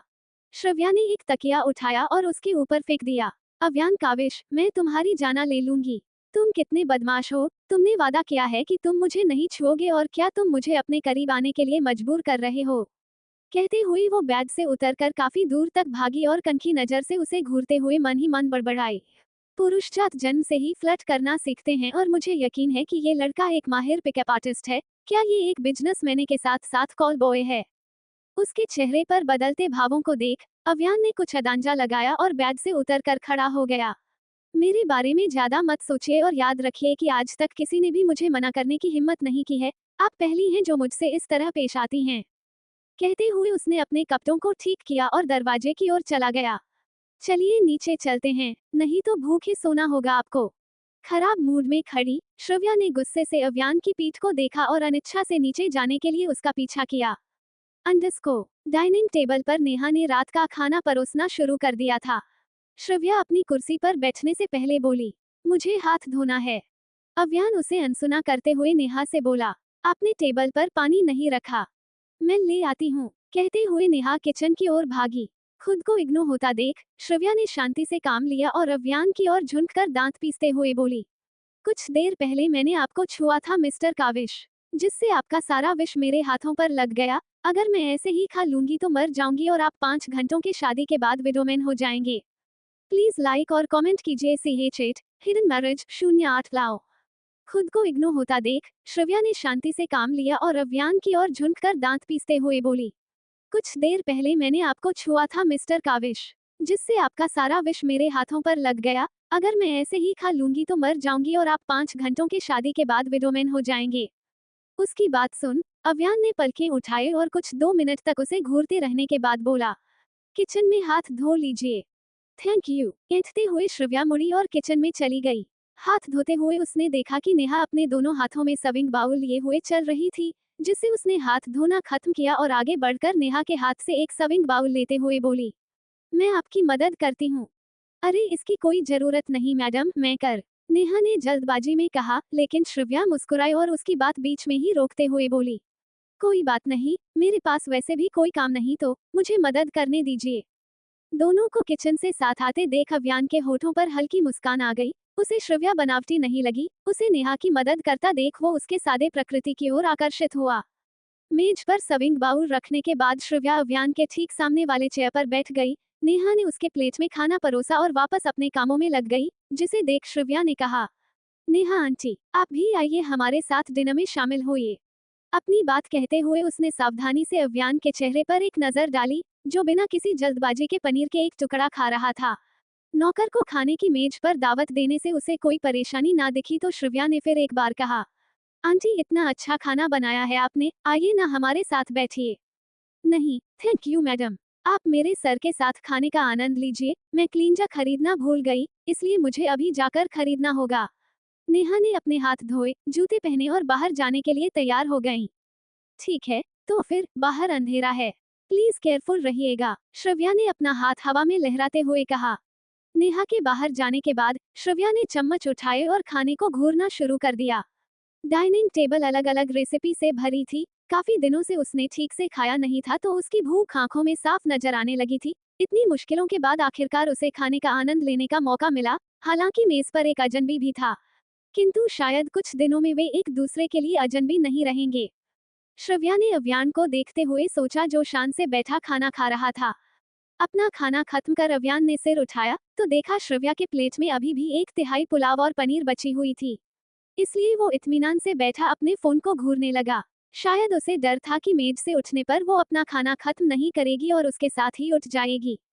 हालांकि दूसरी ओर श्रव्या ने महसूस किया कि वो उसके लिए ही वहां बैठा है, इसलिए जल्दी से खाना खत्म कर उसने अपना मुंह पोंछा और उठकर मेज साफ करने के लिए हाथ बढ़ाया। ये देख अव्यान ने सीने पर हाथ बांध लिया और उसे अकुशलता से प्लेटों को सजाते देखा। क्या आप अपने घर भी ये किया करती थी? पूछते हुए अव्यान ने उसके चेहरे पर गौर से देखा। नहीं, मैंने कभी नहीं किया, जवाब देते हुए श्रव्या ने अपनी पिछली जिंदगी को याद करते हुए आंखों में आंसू भर लिए। जब वह अपने घर में थी तो उसे निश्चित रूप से ऐसी छोटी मोटी चीजें करने की जरूरत नहीं थी। सुबह उठते ही उसके पैरों के नीचे स्लीपर्स रखा जाता था और हाथों में कॉफी का कप पकड़े वो गर्म पानी से भरे बाथटब की ओर बढ़ जाती थी। लेकिन अब हालत अलग है। अब वो बेघर है और शायद उसे खुद को राजकुमारी जैसा ट्रीट करना बंद कर देना चाहिए और काम करना चाहिए। उसके आंसू देख अव्यान असहज हो गया। उसने कभी किसी रोती हुई लड़की को शांत नहीं कराया था, इसलिए नहीं जानता था कि वो क्या करें। हालांकि उसने मन में आई बात कही, श्रव्या, अब से यही आपका घर है। आप मेहमान नहीं हो और ये सारे काम मत करो। आप जैसे अपने डैड के घर रहती थी वैसे ही रहिए। अगर आपको और सर्वेंट चाहिए तो मैं ला दूंगा। उद्धरण चिन्ह डॉट। कहते हुए अव्यान ने उसके हाथ से खाली कटोरा छीन लिया और ऊपर जाने के लिए उसकी कलाई पकड़ ली। जहां मैं रहूंगा वही आपका घर होगा।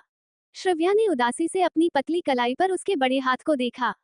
वह थकी हुई थी, आराम करना चाहती है, इसलिए चुपचाप उसके साथ चल पड़ी। जब वे दूसरी मंजिल पर पहुंचे तो अव्यान ने उसे कमरे में जाने नहीं दिया।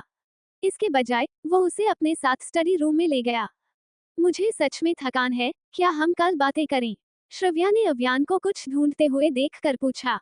अव्यान ने कोई जवाब ना दिया और अपने डेस्क की दराज से 2 कार्ड निकालकर उसकी ओर बढ़ाते हुए बोला, मेरे पास अभी कैश नहीं है, इसलिए ये 2 कार्ड ले लीजिए और अपने लिए जो भी चाहे खरीद लीजिए, इसे अपने पास रखिए। श्रव्या आंखें नीचे की और उन 2 कार्ड्स को घूर कर देखा, जिसमें से एक सीमित संस्करण वीआईपी ब्लैक कार्ड था। दुनिया भर में इस तरह के केवल 88 कार्ड जारी किए गए हैं और इसमें कोई क्रेडिट सीमा नहीं है। वो जितना चाहे खर्च कर सकती थी, जो चाहे खरीद सकती थी और अपनी सारी ख्वाहिशों को पूरा कर सकती थी। हालांकि उस कार्ड को लेने में वो झिझकी और मन में उठ रहे कई सवालों पर विचार करना शुरू कर दिया। काफी सोचने के बाद उसने अपना सिर उठाकर अव्यान को देखा, जो एक पोकर फेस बनाए हुए था। उसे देख वो और अधिक असमंजस में पड़ गई। वो उसके साथ इतना अच्छा व्यवहार क्यों करता है, जबकि वे सिर्फ अजनबी हैं? क्या सिर्फ इसलिए कि उन्होंने अपनी पहली रात एक साथ बिताई है? विचारों के कश्मकश में उलझी श्रव्या ने धीरे से अपने मन की बात को स्पष्ट करना चाहा। तुम मुझे ये क्यों दे रहे हो? मैं तुमसे प्यार नहीं करती। क्या तुम्हें यकीन है कि मैं इसे लेकर भागूंगी नहीं? मेरे दिल में तुम्हारे लिए कोई फीलिंग्स नहीं है और ऐसा लगता है कभी होगा भी नहीं, क्योंकि मैंने पहले ही सच्चा प्यार किया और उसमें धोखा खा चुकी हूँ। वरुण, मेरे पहला प्यार। इसके आगे श्रव्या कुछ कह पाती, उससे पहले ही अव्यान ने उसे टोक दिया। शायद उसका मूड थोड़ा अपसेट था और गुस्से में भी, जब उसने कहा, जाइए जल्दी सो जाइए, हम कल मैरिज रजिस्ट्री के लिए जाएंगे। ऐसा कहते हुए उसने अचानक श्रव्या के हाथ में कार्ड थमाया और उसे दरवाजे से बाहर निकालकर दरवाजा बंद कर दिया। क्या वह नाराज है? श्रव्या ने अपने सामने स्टडी रूम के बंद दरवाजे की ओर देखा, पर कोई निष्कर्ष ना निकाल सकी। अपने कमरे की ओर बढ़ते हुए उसने कार्ड को कई बार देखा और अंततः उसके होंठों पर एक मुस्कान खिल गई। दिन भर अव्यान के साथ रहने के बाद आखिरकार वो कमरे में अकेली थी। उसके मन में असंख्य विचार और कल्पनाएं भरी थी, जिससे उसकी आंखों में आंसू उभर आए। पापा ने अपनी कंपनी खो दी है, दादी का निधन हो गया है, पापा ने मुझे छोड़ दिया और अब वे गायब भी हो गए हैं। विजय और उसके बेटे वरुण की वजह से मैंने सब कुछ खो दिया। अपने दोस्त से धोखा मिला और लोगों की जहरीली बातें सुनने को मिली। सोचते हुए श्रव्या उदास होकर बालकनी में झूले पर बैठ गई और रात के काले आसमान में अपनी जगह तलाश करने लगी थी। उसके चेहरे पर आंसू बह रहे थे। हालांकि दिन भर उसने मजबूत दिखने की कोशिश की थी, लेकिन इस वक्त उसके सीने में दबा दुख फट गया था। दूसरी ओर अव्यान श्रव्या से पूछना चाहता था कि उसका आईडी प्रूफ कहाँ है, इसलिए स्टडी रूम से निकालकर उसके कमरे तक आ गया। हालांकि वह दरवाजे पर नॉक करता उससे पहले ही उसने श्रव्या के सिसकने की आवाज सुनी। उसकी सिसकियां जाने क्यों उसके दिल को छेद रही थी, इसलिए उसने चुपके से उसका दरवाजा खोला और अंदर झांक कर श्रव्या की दशा जानने की कोशिश की, किंतु श्रव्या बालकनी में झूले पर सिमटी हुई थी। उसने श्रव्या के बकबक के आधार पर एक मजबूत महिला समझा था, जो किसी भी चीज की परवाह नहीं करती थी, लेकिन वो इस पल बहुत अधिक संवेदनशील और मासूम लग रही थी। वो दबे पांव चला और झूले के पीछे खड़ा उसे आलिंगन में भर लिया। श्रव्या अचानक गले लगने से डर गई और तुरंत रोना बंद कर दिया। जब उसने देखा कि उसे गले लगाने वाला अव्यान था, तो वह और भी दुखी होकर रोने लगी। तुम यहाँ क्यों हो? तुमने मुझे रोते हुए पकड़ लिया, मुझे कितनी शर्म आ रही है। रोते हुए मेरा नाक भी बहता है। क्रमशः रेटिंग्स देकर जाइए। 9 हिडन मैरिज 09। वो जिद और दुख से भरी हुई प्रतीत हो रही थी। उसकी बातें अव्यान को मुस्कुराने पर मजबूर करती थी, लेकिन वो उसके दुख में शामिल हुआ और आगे बढ़कर उसके साथ झूले पर बैठते हुए बाहों को फैला दिया। श्रव्या अनाथ बच्चे की तरह उसके सीने से चिपक गई और आधे घंटे तक उसकी बाहों में रोती रही। उसके आंसुओं ने अव्यान के कपड़े गीले कर दिए थे और उसकी सिसकियां बेहद उदास लग रही थी। बस यह आखिरी बार है, आप फिर कभी नहीं रोएंगी, अव्यान ने उसके पीठ को सहलाते हुए कहा। मैं आपकी बात क्यों मानूं? मुझे गुलाम तो नहीं समझते ना आप? और क्या मुझे धमका रहे हैं? श्रव्या और भी दुखी होकर रोने लगी, किंतु उसके शब्दों में उपहास छुपा था। नहीं भला मैं आपको कैसे धमकी दे सकता हूँ? आप बहुत देर तक रो रही हैं। क्या इससे कुछ मदद मिलती है? रोने से हम प्रॉब्लम सॉल्व नहीं कर सकते। अव्यान उसे शांत करने की कोशिश करता है। उसे नहीं पता कि जब वह श्रव्या को रोते देखता है तो उसे असहज क्यों महसूस होता है। उसकी बात सुनने पर श्रव्या ने रोना बंद कर दिया और अपनी नाक साफ करते हुए दयनीय दृष्टि से उसकी ओर देखा। तुम्हारे पास शराब है? उसकी ऐसी मासूमियत पर अव्यान उसके अनुरोध को ठुकरा नहीं सका और अपने पॉकेट से रुमाल निकालकर उसे थमाते हुए बोला, क्या आप पीना चाहोगी? जरूर, मैंने अपना मन बना लिया है। हाल ही में जो कुछ हुआ है उसे मैं शराब के सहारे भूल जाऊंगा। उसके रुमाल से नाक साफ करते हुए श्रव्या ने धीमी आवाज में कहा, ठीक है, आप अपना चेहरा धो लीजिए, फिर हम साथ में ड्रिंक करते हैं। लेकिन मैं बता दूं कि आपको बहती हुई नाक के साथ देखना काफी रोमांचक है। कहते हुए अव्यान ने उसे हंसाने की कोशिश की, लेकिन श्रव्या कुछ ना बोली और मुंह धोने वॉशरूम के भीतर चली गई। अव्यान भी झूले से उठा और बाथरूम के बंद दरवाजे को घूरते हुए खुद में ही बड़बड़ाया, इसे रोता देखना अजीब क्यों लगता है। बाथरूम में श्रव्या ने अपने चेहरे पर पानी डाला और अपने बिखरे हुए लंबे बालों को एक बन में बांध लिया।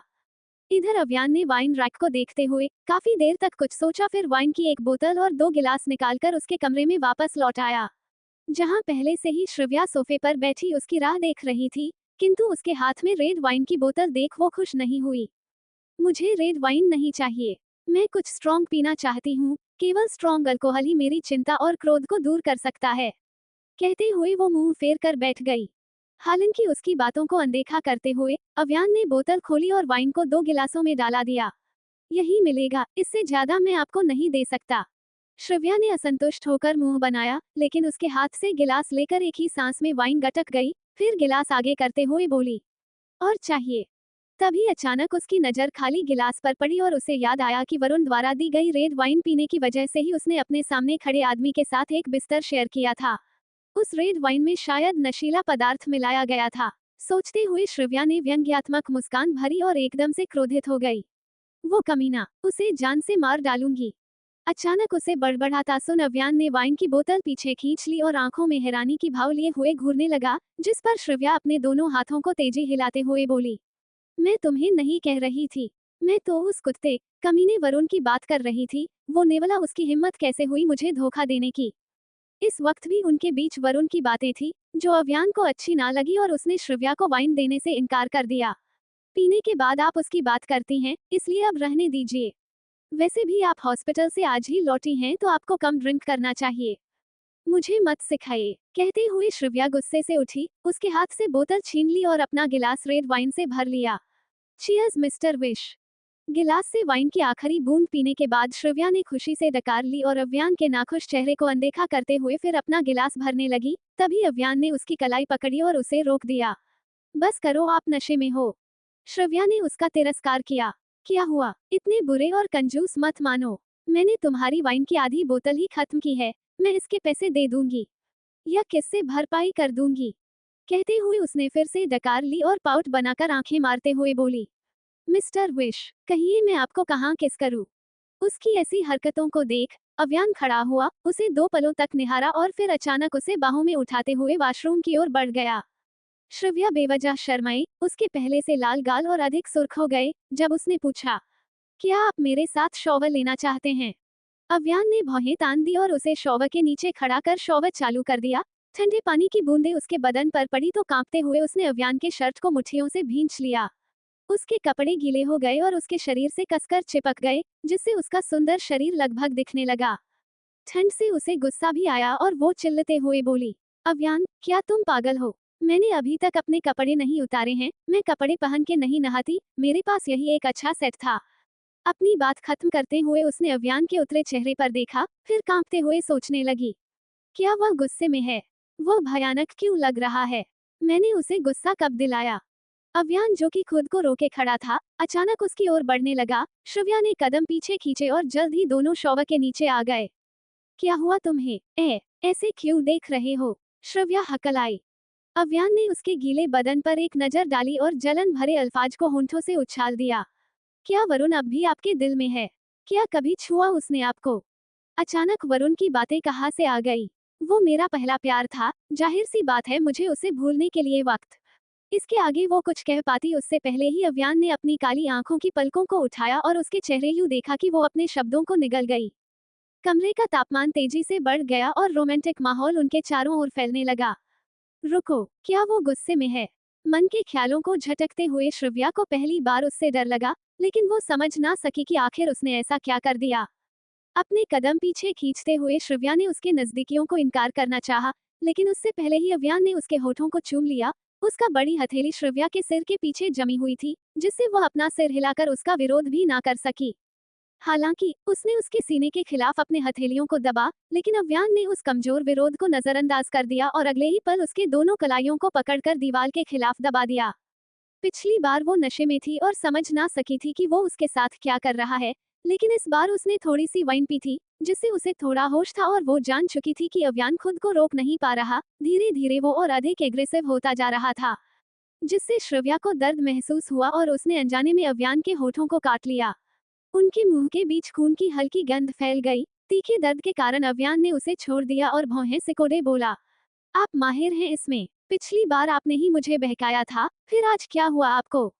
मुझे प्ले बॉय, वेश्या मास्टर कहा और 5,000 रुपए भी अदा की। सच कहूँ तो आपने मेरे अब तक बहुत इंसल्ट की है मेरी। कहते हुए अव्यान ने श्रव्या के खामोश और शांत भाव पर गौर किया और फिर से कहने लगा, फिर भी श्रव्या कियान, आप पर मैंने बहुत सारे एहसान किए। आप अपने डैड का बदला लेना चाहती हैं, इसलिए इस शादी के लिए हामी भरी, लेकिन मेरे पास आपसे जुड़ने का कोई मकसद नहीं। तो आपको नहीं लगता कि मेरे इन एहसानों के बदले आपको इस तरह इनकार नहीं करना चाहिए? इस शादी के बदले मैं इतना तो डिजर्व करता हूँ ना। लाइक और कमेंट देना ना भूले। CH10 hidden marriage 10। अव्यान ने उसके कान में धीमी आवाज में फुसफुसाते हुए कहा, मुझे आपके काटने का अंदाज भी पसंद आया। आप ना केवल बातूनी हैं, बल्कि वाइल्ड भी हैं। इतना कह उसने अपने होठों पर लगे खून की जरा भी परवाह नहीं की और ना ही श्रव्या से इजाजत लेने की सोची। श्रव्या उसके होंठों को अपने गले पर फिसलते हुए महसूस कर सकती थी, लेकिन जाने क्यों उसने उसे रोकने का इरादा छोड़ दिया। शायद इस वक्त वो अपने फैसले पर पछता रही थी। श्रव्या की शिकायतें धीरे धीरे बाथरूम में हल्की सांस लेने की आवाज में बदल गईं। उसने कई बार अव्यान को रोकना चाहा, लेकिन शायद वो खुद भी पूर्ण कोशिश नहीं कर रही थी। अंडस्को बाथरूम से निकलकर कपड़े बदल लेने के बाद श्रव्या जब बेड पर लेटी तो उसने अपने बदन के हर हिस्से में अजीब सा दर्द महसूस किया, जिससे उसने ड्रेसिंग के सामने खड़े अव्यान को घूर कर देखा और नफरत से बोली, जानवर। अव्यान ने कोई जवाब ना दिया, जिसके 10 मिनट बाद फिर श्रव्या की आवाज आई, मैं तुम्हारे साथ मैरिज रजिस्टर नहीं करूंगी। बाथ टावल में खड़े अव्यान ने उसकी बात सुनी, लेकिन कहा कुछ नहीं। वो तक तक वहां खड़ा रहा, जब तक कि श्रव्या सो नहीं गई। फिर आखिरकार उसने कमरे की लाइट बुझाई और दरवाजे से बाहर चला गया। अंडस्को अगली सुबह उन्हें मैरिज रजिस्ट्री के लिए जाना था, लेकिन श्रव्या दोपहर के 2 बजे तक सोती रही। अव्यान भी सुबह ही कहीं चला गया था, इसलिए नेहा ने श्रव्या को डिस्टर्ब नहीं किया और अपने कामों में लगी रही। 2 बजे के बाद जब श्रव्या की आंख खुली तो उसने देखा कमरे में अव्यान नहीं था, जिससे जाने क्यों उसे थोड़ी निराशा हुई। कल रात का घटना याद करते हुए उसने फिर से शॉवर लेने का सोचा और उठकर बाथरूम की ओर बढ़ गई। नहाते हुए उसने अपने शरीर पर नीले पड़े निशानों को देखा था तो एक लंबी आह भरते हुए खुद में ही बड़बड़ाई, उसने मुझसे शादी सिर्फ मेरी बॉडी के लिए तो नहीं किया। साफ तौर पर वो कल रात गुस्से में और बहुत ज्यादा एग्रेसिव था। क्या मुझे उसके साथ मैरिज रजिस्टर करना चाहिए? कहते हुए वो अपने दिमाग में कई बातों पर विचार करने लगी। चूंकि वो एक दूसरे के साथ 2 बार सो चुके थे, इसलिए उसे अव्यान के साथ मैरिज रजिस्ट्री करवा लेना चाहिए। भले ही उनके रिश्ते में फेरे और सिंदूर की रस्में नहीं थी, लेकिन वो काफी आगे बढ़ चुके थे। कम से कम मैरिज रजिस्ट्री उनके बीच एक ऑफिशियल रिलेशन साबित करेगा, अन्यथा वह विवाह प्रमाण पत्र के बिना उसके द्वारा आर्थिक रूप से समर्थित एक रखेल की तरह प्रतीत होगी। सोचते हुए श्रव्या ने नहाने की गति तेज कर दी। नहीं, मैं उसकी रखेल नहीं बन सकती, कम से कम मैरिज रजिस्ट्री के बाद वो मेरा पति तो होगा। नहाने के बाद उसने कपड़े पहने और मेकअप किए बिना अपने बालों को बांधते हुए कमरे से बाहर निकल गई। उसे सीढ़ियों पर देख नेहा मुस्कुराए और आदर से पूछा, मैडम खाना गर्म कर दूं? नहीं, मुझे कहीं और जाना है। कहते हुए श्रव्या जल्दबाजी में घर से निकल गई। हालांकि वो बड़े से लोहे के गेट की पर कर पाती, उससे पहले ही उसे अव्यान की कर आती दिखी और वो वहीं रुक गई। जल्द ही अव्यान से उतरा और सवालिया अंदाज में पूछा, आप बाहर क्यों हैं? चलो मैरिज रजिस्ट्री करवाते हैं, वक्त नहीं है। श्रव्या ने उसे वापस कार के भीतर धकेला और खुद भी बैठ गई। आप इतनी जल्दबाजी क्यों कर रही हैं? अव्यान आश्चर्यचकित था और सोच रहा था कि अचानक श्रव्या का मन कैसे बदल गया। मुझे तुम्हारे साथ शादी का लाइसेंस जल्दी चाहिए क्योंकि कहते हुए उनसे अपनी बात अधूरी छोड़ दी और ड्राइवर की ओर पलट गई। मैरिज ब्यूरो चलिए, जरा जल्दी कीजिए, मैं इसे आज ही रजिस्टर करना चाहती हूँ। उसकी बातों को सुनते हुए अव्यान ने उसके गर्दन पर हल्के बैंगनी निशानों पर एक तिरछी नजर डाली और उसके कानों तक झुकाया। क्या कल रात आप इतनी सेटिस्फाइड हुई कि मेरी ऑफिशियल वाइफ बनकर हर रात मेरे साथ गुजरना चाहती हैं? उसके शब्दों को सुनते हुए श्रव्या को वास्तव में उसका गला पकड़कर काटने और दूर कहीं फेंकाने की इच्छा हुई, हालांकि उसने मन ही मन सोचा, तुम्हारे साथ हर रात, गो टू हेल। मन ही मन उसे कोसने के बाद श्रव्या शांतिपूर्वक और सुरुचिपूर्ण ढंग से कार में सीधी बैठी, अपनी मुठियां भींच ली और अपने बगल में बैठे मोटी चमड़ी वाले अव्यन को नजरअंदाज करने का फैसला किया। अव्यन उसकी स्पष्ट रूप से बंद मुट्ठियों को देखकर हल्का सा मुस्कुराया। मैं इस खामोशी को हाँ के रूप में लेता हूँ। इसके बाद दोनों की बातचीत बंद रही। कार मैरिज ब्यूरो जाने के बजाय श्रव्या के पुराने विला के सामने रुकी, जिसे खिड़की से देखते हुए श्रव्या ने पूछा, मैंने मैरिज ब्यूरो चलने को कहा था, यहाँ क्यों? ड्राइवर ने उसकी उलझन को सुलझाते हुए जवाब दिया, आपके कार में आने से पहले सर ने मुझे यहाँ लाने को कहा था। उसके जवाब पर श्रव्या पूरी तरह से दंग रह गई। वो अव्यान से इसका कारण जान पाती, उससे पहले ही उसने देखा कि अव्यान कार से बाहर निकलकर एक पतली चाबी से विला का गेट खोल रहा है। श्रव्या कार से उतरी और उसके करीब जाते हुए पूछा, क्यों क्यों तुम्हारे पास मेरे घर की चाबी क्यों है? घर को नीलामी में बेचा दिया गया था, चाबी पाना बिल्कुल भी आसान नहीं है। क्या तुम्हें इस विला के मालिक ने चाबी दे दी? क्या उसे जानते हो तुम? उसके सवालों को इग्नोर करते हुए अव्यान ने दरवाजा खोला और एक नजर उसकी ओर देखते हुए बोला, अपना आईडी ढूंढने जाओ, जल्दी करो। उसे जवाब देने के मूड में ना देख श्रव्या ने मुंह बनाया और धीरे धीरे विला के भीतर चली गई। घर, जो पहले चहल पहल से भरा हुआ था, अब ठंडा और उदास हो चुका था। ये देख श्रव्या अपने आंसू रोकने की कोशिश करते हुए दूसरी मंजिल पर चली गई और अपने पिता स्टडी रूम से अपनी आईडी और जरूरत के कागजात ले लिया। विला छोड़ने से पहले अपने कमरे में गई, उसका सारा सामान पहले की तरह ही रखे हुए थे। वहां एकमात्र बदलाव ये था कि अब उन सामान की अधिकारी वहां नहीं रहती थी। श्रव्या ने अपनी आंखों के कोनों से आंसू पोंछे और सीढ़ियों से नीचे चली आई। इस वक्त वह दरवाजे पर खड़े अव्यान की आभारी महसूस कर रही थी। उसकी मदद की बदौलत वह अब अपने घर को एक बार फिर देख सकी। आगे बढ़ते हुए उसने खुद से एक वादा किया, मेरे पास पैसा हो जाने पर मैं यह विला वापस खरीद लूंगी।